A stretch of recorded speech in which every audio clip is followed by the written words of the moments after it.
Ndatenga mtsotsi pamatama ose ndicheuka mazimbabwenzi haasarenda nemintasarenda handasarenda nemazukuru vangu vanohanzvadzi dzangu imo mastreets mandinoswerawo zvandasangana nazvo mheno gore rereri zvarakatitakurira zvikukutu. So chiteerera kana ungasati wasubscribe panapa, this is not my channel and this is our family channel pamusha pemazimbabwenzi.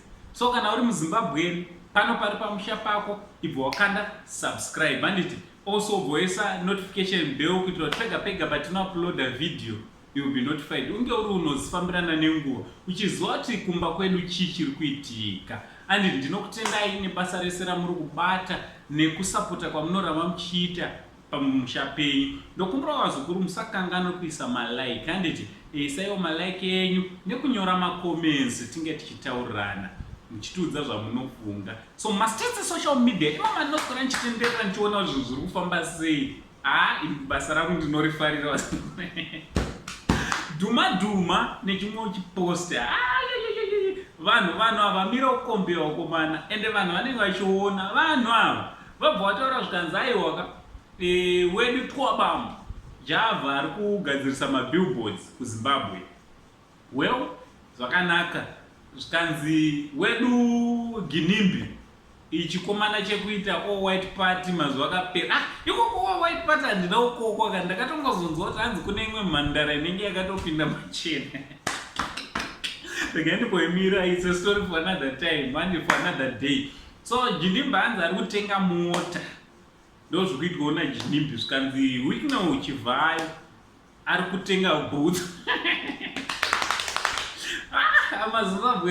Amazimbabwenzi mune muchiona zvenyu. Hanzi ari kuita basa kungotenga mubhutsu.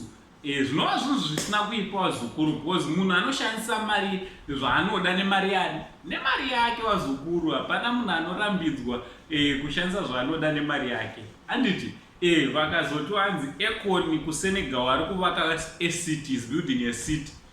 Ndo zvaanodawo izvozvo zvekuvaka city. Izvo ndotoda kutenga bhutsu nekutenga mota nemabillboards. So hapana chakaipa. Munhu unonzwa zvaunokuita zvaunoda nemari yako semafungiro angu.